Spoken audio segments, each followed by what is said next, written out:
जब यापन नयापन भइल दोसरा से का उम्मीद करी।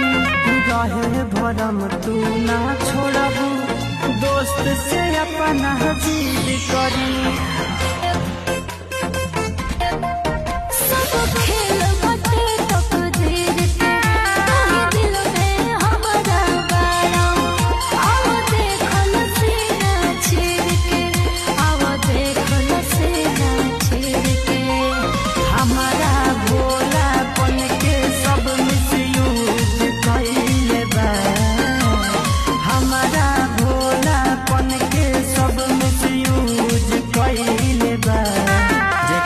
जेतने बा जरूरत ओतने यूज करे